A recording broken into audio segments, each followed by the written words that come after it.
الله وبركاته. إن الحمد لله نحمده ونستعينه ونستغفره ونعوذ بالله من شرور أنفسنا ومن سيئات أعمالنا. من يهده الله فلا مضل له ومن يضلل فلا هادي له. أشهد أن لا إله إلا الله وحده لا شريك له وأشهد أن محمدا عبده ورسوله. يا أيها الذين آمنوا اتقوا الله حق تقاته ولا تموتن إلا وأنتم مسلمون. يا أيها الناس اتقوا ربكم الذي خلقكم من نفس واحدة وخلق منها زوجها وبث منهما رجالا كثيرا ونساء واتقوا الله الذي تساءلون به والأرحام إن الله كان عليكم رقيبا. يا أيها الذين آمنوا اتقوا الله وقولوا قولا سديدا يصلح لكم أعمالكم ويغفر لكم ذنوبكم ومن يطع الله ورسوله فقد فاز فوزا عظيما. أما بعد فإن أصدق الحديث كتاب الله وخير الهدي هدي محمد صلى الله عليه وسلم وشر الأمور محدثاتها وكل محدثة في الدين بدعة وكل بدعة ضلالة وكل ضلالة في النار. Alhamdulillah, alhamdulillah, summa alhamdulillah. Segala puji bagi Allah Subhanahu wa taala atas semua limpahan rahmat dan nikmatnya.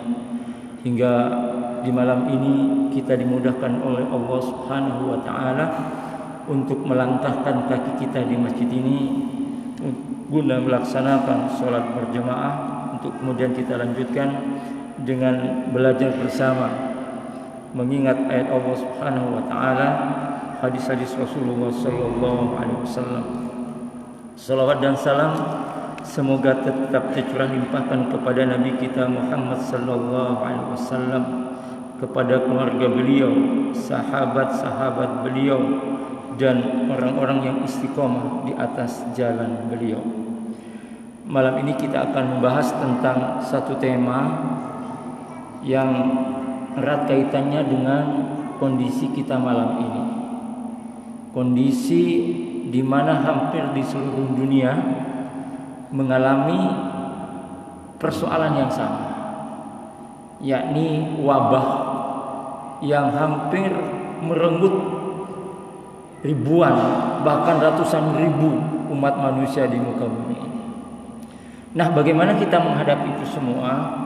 Di sini akan dijelaskan bagaimana para ulama memberikan tips, memberikan cara, dan bagaimana Nabi Shallallahu Alaihi Wasallam melihat masalah yang seperti ini. Kita mulai dari sebuah firman Allah Subhanahu Wa Taala, surat Al-Anfal ayat 24. A'udzu billahi minasyaitonir rajim. Ya ayyuhalladzina amanu istajibu lillahi walirrasuli idza da'akum lima yuhyikum. Hai orang-orang yang beriman, penuhilah seruan Allah dan seruan Rasul. Idza da'akum lima yuhyikum. Apabila Rasul menyuruh kamu kepada sesuatu yang memberikan kehidupan kepada kamu. Wa'lamu annallaha yahulu bainal mar'i wa qalbih. Ketahuilah bahwa sesungguhnya Allah Subhanahu wa taala membatasi antara manusia dan hatinya. Wa annahu ilaihi tuhsyarun, dan sesungguhnya kepadanyalah kamu akan dikumpulkan. Ada dua kata kunci di sini tentang kehidupan. Allah jelaskan di sini untuk orang itu bisa hidup, bisa hidupnya bermanfaat, bisa hidupnya tertata dengan baik, maka kata kuncinya adalah penuhi seruan Allah dan seruan Rasulullah sallallahu alaihi wasallam. Dua kata kunci ini.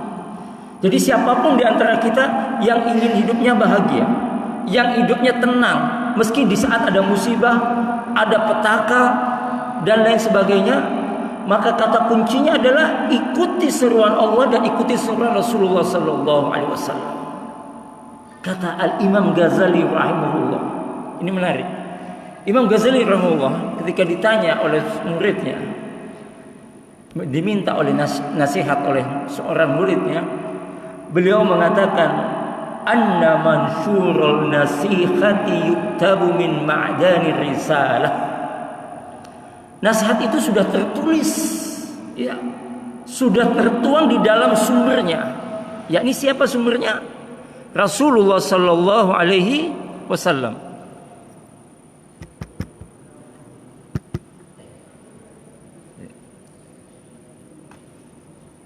Ya, sumbernya adalah Rasulullah sallallahu alaihi wasallam, risalah dari Nabi sallallahu alaihi wasallam. In kana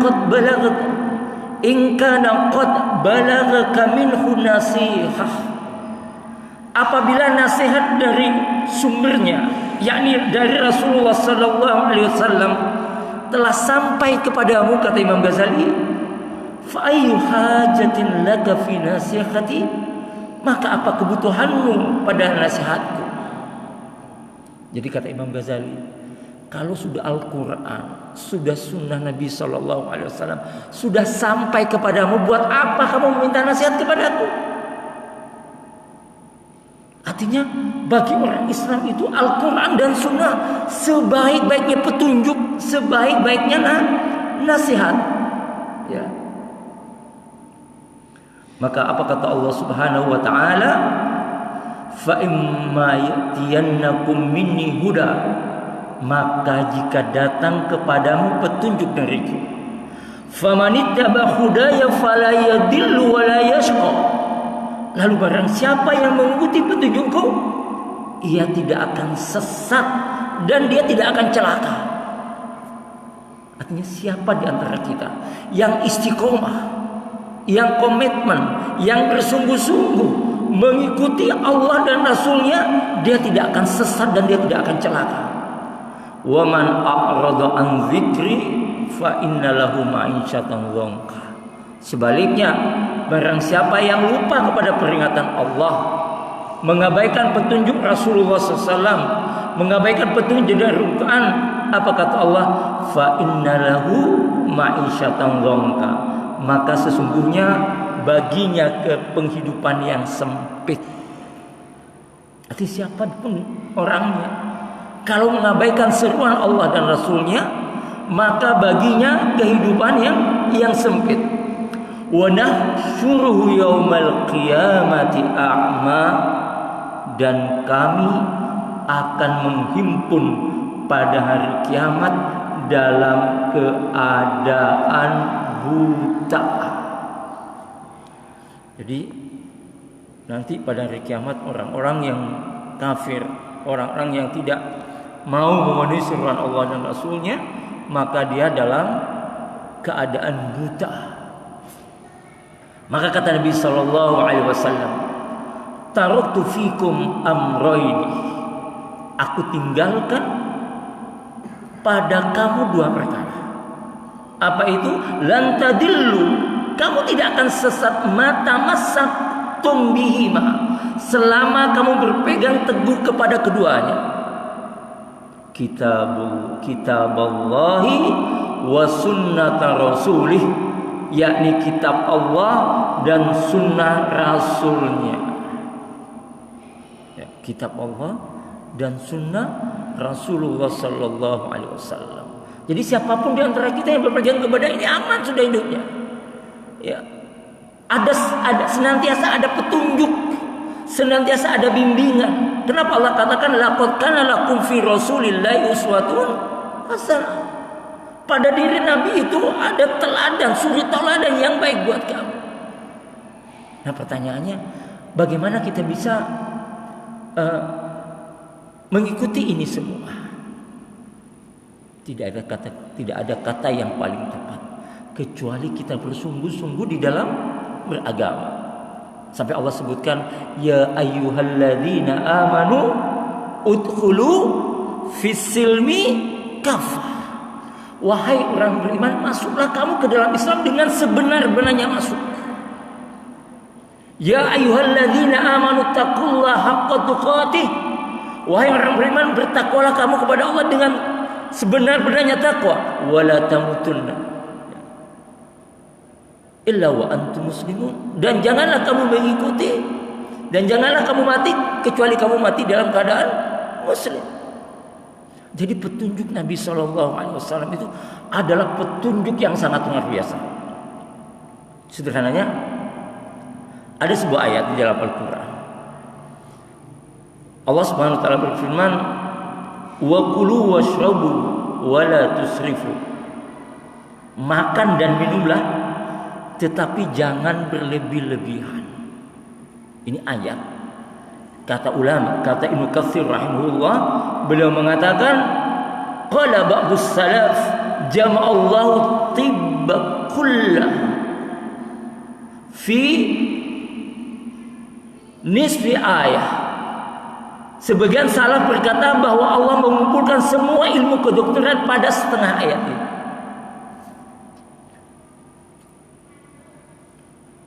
Jadi kalau kita ingin sehat tubuh kita, ya, maka ini kata kuncinya, makan dan minumlah, tapi jangan berlebih-lebihan. Makan dan minumlah, kata Ibnu Katsir, ini ayat memiliki semua ilmu kedokteran berbasis pada ayat ini. Jadi siapa yang ingin sehat, makan dan minum, jangan berlebih-lebihan. Karena itu Nabi SAW bersabda, ma mala adami wa'an syarran min batnin. Tidaklah anak Adam memenuhi wadah yang lebih buruk dari perutnya. Bihasa ibnu Adam akalat yukimna salbah. Cukuplah bagi anak Adam itu memakan beberapa suapan untuk menegakkan punggungnya. Fa inna kana la mahalat. Namun jika ia harus melebihkannya, fa thuluthun li ta'ami, sepertiga untuk makannya, untuk perutnya, wa thuluthun li syarabi, sepertiga untuk minumnya, wa thuluthun li nafsih, dan sepertiga untuk nafasnya. Kita lihat di sini, ini pembagian yang sangat luar biasa. Pembagian dari Nabi yang sangat luar biasa. Padahal Nabi SAW hidup 1400 tahun yang lalu. Tapi prinsip ini adalah prinsip yang diakui oleh ilmu kesehatan modern. Bahwa orang kalau ingin stabil tubuhnya, ingin sehat tubuhnya, maka makan dan minum jangan berlebihan. Maka Nabi membagi sepertiga untuk perutnya, sepertiga untuk minumnya, dan sepertiga untuk nafasnya. Akhirnya kalau sudah makan berlebihan di bulan Ramadan itu kita lihat, ya, orang kalau sudah berbuka puasa kumpul semua, kolak, nasi ini dimakan semua, habis makan gimana? Langsung ngantuk. Salat tarawih sudah tidak mikir, sudah dimakan semua. Kalau coba sepertiga, sunnahnya makan kurma selesai sudah. Kita bisa lanjutkan nanti. Ya. Tapi kalau sudah dipenuhi semuanya, ya tidak terjaga lagi. Maka kata seorang ulama, beliau mengatakan, wam talauhu yufdi ilal fasadi fid dini wad dunya. Penuhnya perut dengan makanan bisa menyebabkan kerusakan agama dan dunia. Makan boleh, tapi kalau sudah overload, kelebihan beban, kenyang makan, tidak mikir sholat, tidak mikir ngaji, mikirin perut tidak selesai. Ya. Maka akan bakalan seperti ini. Ini seruan Nabi Shallallahu Alaihi Wasallam. Jadi kalau kita ingin tenang, ingin ibadahnya kuat, ingin ibadahnya istiqomah, maka dalam hal yang sederhana diingatkan oleh Nabi SAW, makan bagi 3, sepertiga untuk perut kita, sepertiga untuk minuman kita, sepertiga untuk nafas kita.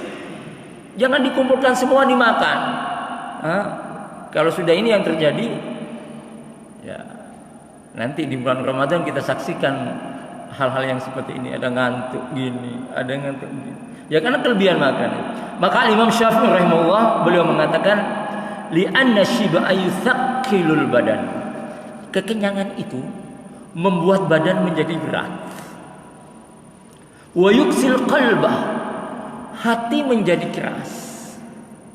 Ya, wa yuzilul fitnata, menghilangkan kecerdasan. Wa yajlibul nauma wa yud'iful 'anil ibadah, membuat sering tidur dan lemah untuk beribadah. Ya, lemah. Kalau sering kekenyangan, ya itu tadi, ya hatinya keras, malas beribadah, bawaannya mau tidur terus. Ya, karena seperti itu. Maka Ibnu Hajar Asqalani rahimahullah menjelaskan di sini, wa ma jaa'a minan nahyi an mahmulun anis syiba'. Larangan kekenyangan dimaksudkan pada kekenyangan yang membuat perut penuh. Boleh makan kenyang, tapi jangan kekenyangan. Beda kenyang sama kekenyangan. Kalau sudah kekenyangan itu sudah gelisah sudah ya. Seperti itu. Alladzi yusaqqilul ma'iddata wa yuthabbitu sahibahu 'anil qiyam lil ibadah. Membuat orang yang perutnya berat itu akan berat untuk melaksanakan ibadah. Wa yufdi ilal batari, akan membuat angkuh, ya. Wal asyari, akan bernafsu, wan naumi, banyak tidur, wal kasali, dan akan menjadi malas.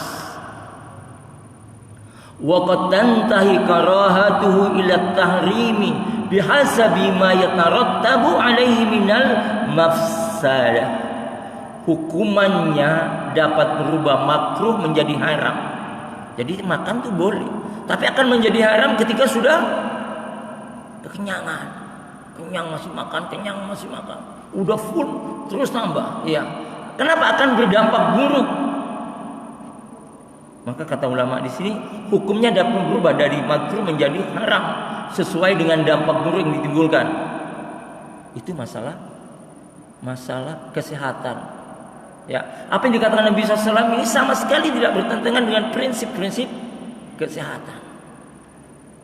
Nah, sekarang kita masuk kepada apa yang dikatakan Nabi SAW tentang wabah, tentang penyakit.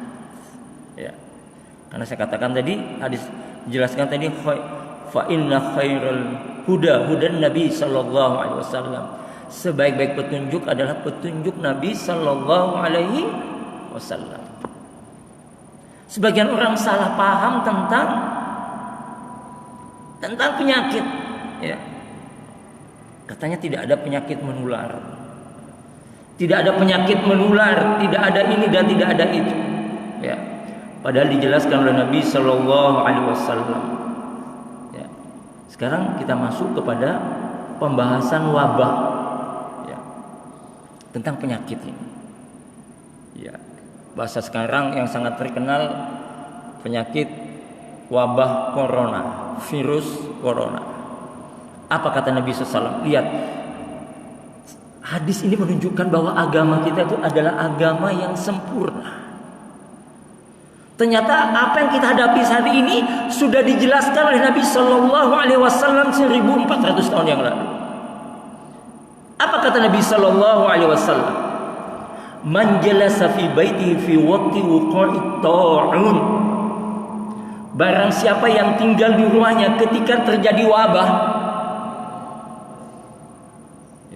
Barang siapa yang tinggal di rumahnya ketika terjadi wabah, falahu ajrus syahidi wa illam yamut, maka dia mendapatkan pahala syahid. Pahalanya besar. Pahala syahid wa illam yamut, meskipun dia tidak meninggal dunia.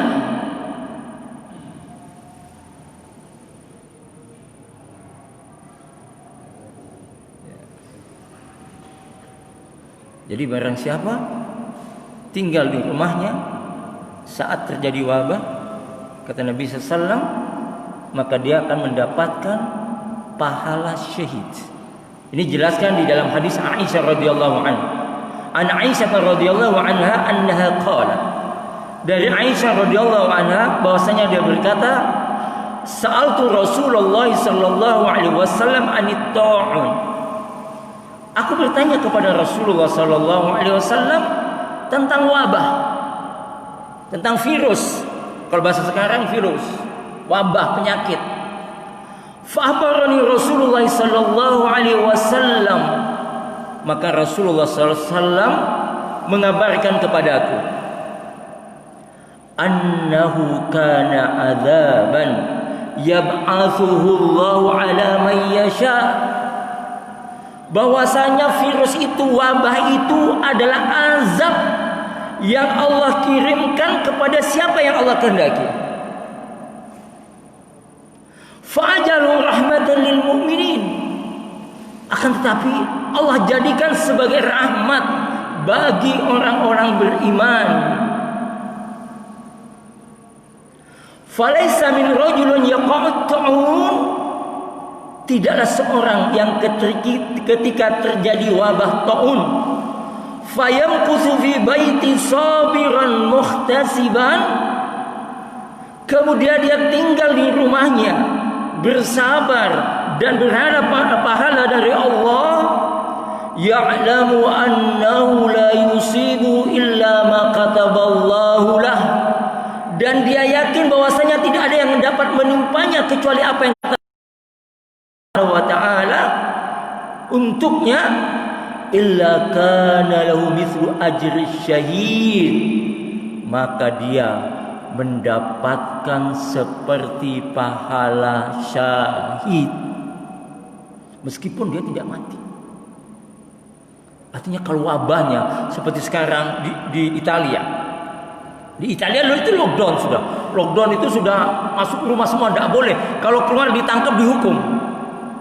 Di Italia itu saat terjadi wabah pertama kali hanya 4 orang. Setengah bulan menjadi 9.000 lebih. Yang mati tiap hari bukan puluhan. Kemarin saya baca yang mati sekitar 620 sekian lebih. Nabi Shallallahu Alaihi Wasallam memberikan tips bagaimana wabah ini tidak bisa menyebar. Caranya apa? Tinggal di rumah. Ya, tinggal di rumah. Maka MUI kita, Majelis Ulama Indonesia mengatakan bagi wilayah-wilayah yang wabahnya sudah sangat rawan, maka sholatlah di rumah. Hatta itu sholat Jumat. Hatta itu sholat Jumat. Karena kalau sudah gesekan, semuanya bakalan kena semua. Dan itu adalah perintah dari Nabi Sallallahu Alaihi Wasallam. Bukan untuk apa? Bukan untuk mendiskreditkan umat Islam, bukan membuat masjid sepi, bukan. Tetapi ada perintah dari Nabi Sallallahu Alaihi Wasallam. Lihat Saudi tutup semua, masjid-masjid tutup, bahkan musola-musola kecil ditutup semua. Makanya hari ini Pamekasan mungkin masih belum. Tapi kalau sudah itu datang, sudah menjadi rawan betul, maka tidak ada pilihan. Maka kata Majelis Ulama Indonesia, bagi wilayah-wilayah yang belum rawan wabah itu, maka silakan tetap aktivitas seperti biasa. Tetapi kalau sudah wabah ini sudah menyebar kemana-mana, ya tidak ada pilihan. Lihat Italia, lihat Iran. Iran itu yang kena sudah 3, sekian juta. Makanya bahasa kita ada tetap. Makanya umat Islam itu apa? Konsepnya adalah fas'alu ahla dzikri in kuntum la ta'lamun. Bertanyalah jika kalian tidak memahaminya. Lah terkait dengan wabah ini, tanya coba, tanya kepada ulama. Ulama menjelaskan. Ada hadis Nabi Sallallahu Alaihi Wasallam. Para ahli kesehatan bagaimana? Para ahli kesehatan begini. Maka jangan anggap remeh persoalan ini. Ya. Jangan anggap remeh. Maka kalau ada sebagian saudara kita tidak mau salaman sama kita hari ini, maka jangan apa? Jangan tersinggung. Karena itu bagian dari ikhtiar. Ya. Ketika saudara kita pakai masker di sini atau pakai sajadah kecil di sini, jangan di ini. Itu bagian daripada ikhtiar. Karena efeknya serius. Vaksinnya belum ketemu. Ya. Belum ketemu ini semua. Artinya kalau kita tidak hati-hati, dampaknya serius.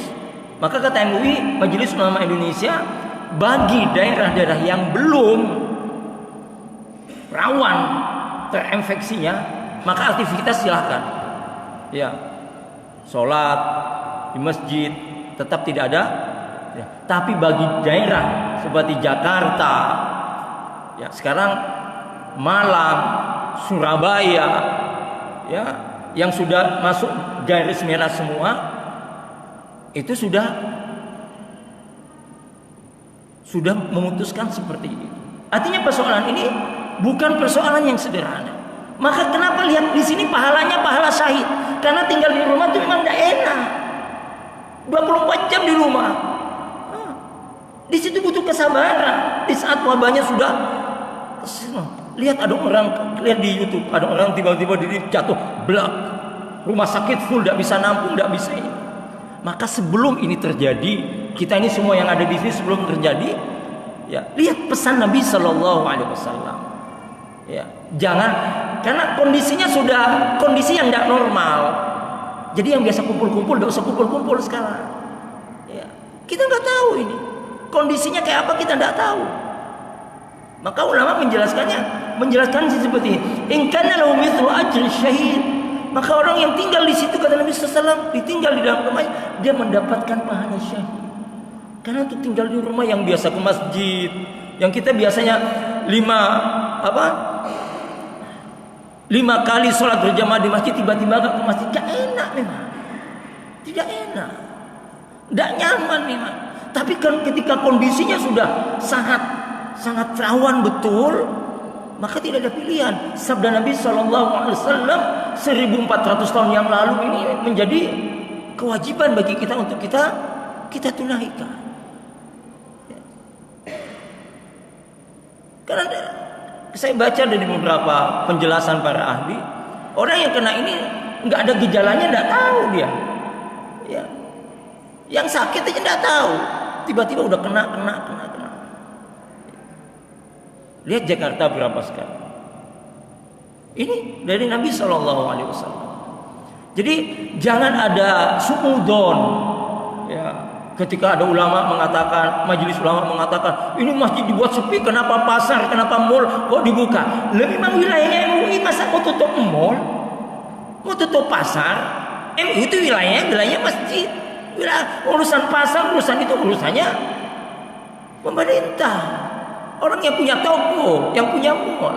Nah, masjid ulama suruh tutup toko. Ya. Kenapa?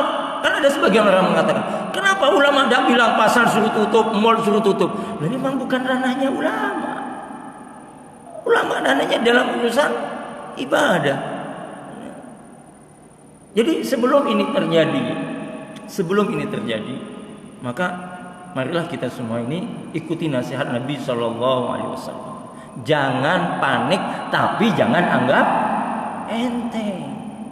Ya. Lihat anak-anak kita sekarang, jangan mudah-mudah untuk keluar rumah. Ya.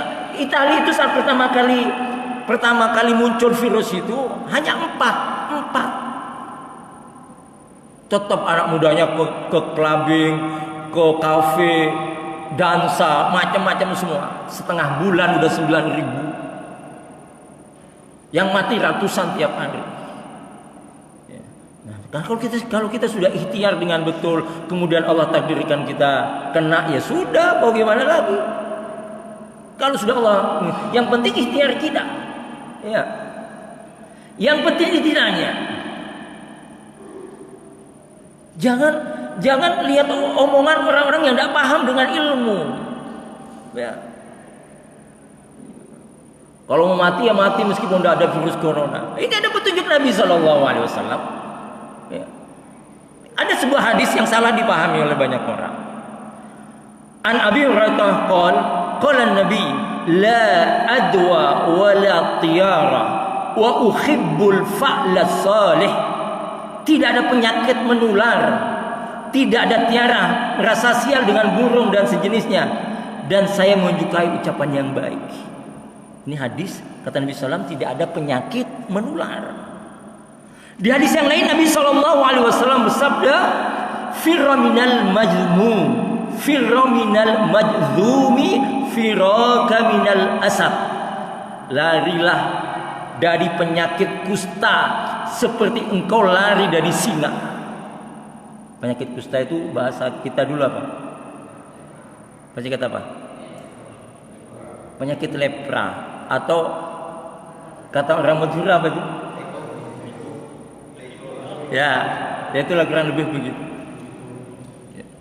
Ini kelihatan loh penyakitnya. Fulan itu Nabi SAW suruh lari. Apalagi virus ini nggak kelihatan. Nggak kelihatan penyakitnya di mana.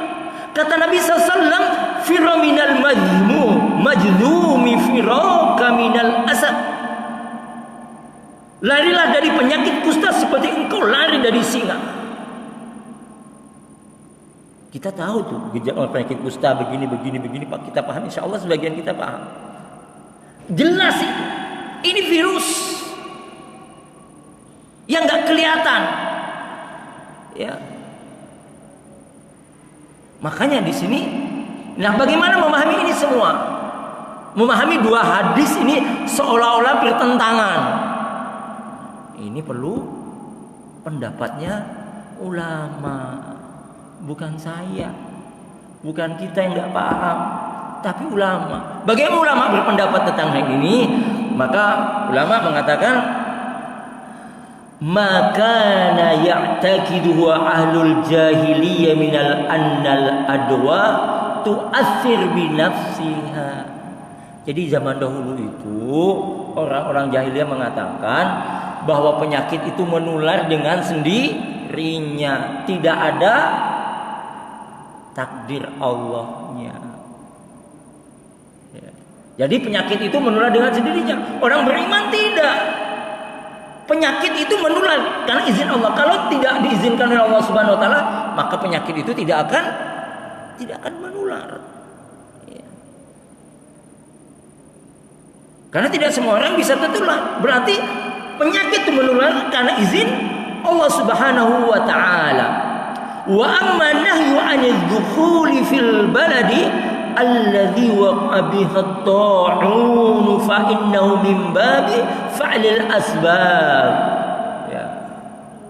Wabah yang dinafikan dari hadis tersebut yaitu apa yang dikayakini oleh masyarakat jahiliyah bahwa wabah itu menular dengan sendirinya tanpa kaitannya dengan takdir dan kekuasaan Allah. Nah, kita mesti yakin menularnya penyakit seseorang kepada orang lain itu bukan karena penyakitnya itu, tapi karena izin Allah Subhanahu Wa Taala itu penyakitnya menular. Izin Allah. Orang jahili tidak, ya penyakit ini pasti menular. Ya. Kita lihat secara ilmu medis. Dalam ilmu medis, orang kalau sudah kena flu itu cepat menularnya. Tapi tidak sedikit orang ketika kumpul dengan orang yang kena flu, ada yang tertular, ada yang tidak tertular. Berarti ketularan itu disebabkan karena takdir Allah Subhanahu Wa Taala. Demikian virus. Kita memang yakin kalau virus itu tidak diizinkan oleh Allah, tidak akan kena bagi kita. Tidak akan kena. Tetapi Nabi Shallallahu Alaihi Wasallam memberikan cara bagaimana menghadapi itu. Ya. Bagaimana Nabi SAW memberikan cara menghadapi itu? Artinya apa? Kata Nabi SAW, ketika wabah itu sudah terjadi, maka tinggal di rumah. Sampai pahalanya adalah pahala syahid. Pahalanya adalah pahala yang sangat besar. Maka di sini dijelaskan, ya, wa amma nahyu 'anid dukhuli fil baladi alladhi waqa bi at-ta'un fa in min babi fa'lil asbab waqi'ati. Adapun pelarangan masuk terhadap satu tempat yang terdapat ta'un, itu karena merupakan perbuatan pencegahan. Jadi kata Nabi SAW, kalau misal seperti di Jakarta, wabah itu sudah menyebar di mana-mana, maka orang Jakarta tidak boleh keluar dari Jakarta. Orang yang di luar dari Jakarta tidak boleh pergi ke Jakarta. Makanya Gubernur Jakarta itu udah seringkali teriak-teriak, usahakan masyarakat Jakarta tidak pulang kampung dulu. Karena bisa jadi dia malu melarikan. Penduduk yang di luar Jakarta jangan ke Jakarta. Ya. Maka ini serius. Ya. Artinya apa? Bahwa kondisi yang kita hadapi hari ini adalah bukan kondisi yang main-main. Kondisi yang betul-betul menjadikan kita betul-betul hati-hati. Ya. Hati-hati. Jangan kita sekarang enteng-enteng. Yang tadinya maaf biasa ngopi-ngopi, sekarang mulai dikurangi, kumpul-kumpul mulai dikurangi. Karena kata para ahli jaraknya itu 1 meter. Karena kalau tidak 1 meter bisa nafas, macam-macam penularannya. Ya kita jangan ikut orang-orang yang asal ngomong gitu ya. Wah, enggak apa-apa kalau sudah mati ya mati. Enggak apa-apa. Islam ada ilmunya. Ngadepinya ada ilmunya, bukan asal bunyi. Ya. Dan apa yang dikatakan Nabi 1400 tahun lalu dipraktekkan oleh orang hari ini. Cina lockdown itu bahasanya enggak boleh keluar rumah. Ya, di Italia sekarang enggak boleh ada orang keluar rumah. Iran itu yang anggap enteng sekarang yang itu sudah 3, sekian juta. Diprediksi yang akan meninggal sekian juta. Bagaimana dengan Indonesia? Ya tentu kita tidak berharap itu semua terjadi di kita. Mudah-mudahan Pamekasan, Madura dan seluruh di negeri ini tidak apa yang terjadi di luar negeri tidak terjadi pada kita di negeri ini. Ya. Karena kalau sudah terjadi, apa itu juga? Vaksinnya tidak ada. Rumah sakit tidak punya alatnya. Tidak ada alat. Maka hal yang seperti ini jangan anggap remeh. Lihat hadis Nabi SAW. Maka hal-hal yang seperti ini betul-betul disikapi dengan baik. Betul.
Ada pertanyaan? Silakan. Assalamualaikum warahmatullahi wabarakatuh. Waalaikumsalam warahmatullahi wabarakatuh. Bagaimanapun kita taat kepada himbauan agama bahwa jangan panik dan jangan berjuang. Pertanyaan saya adalah didasarkan kepada saya pernah membaca hadis bahwa ketika Nabi Adam itu dipisahkan, setelah diperkenalkan kepada mereka panggilan dari Allah, lalu Allah menyatakan bahwa ini umatku sampai hari kiamat sudah saya tentukan semuanya. Ya. Berdasarkan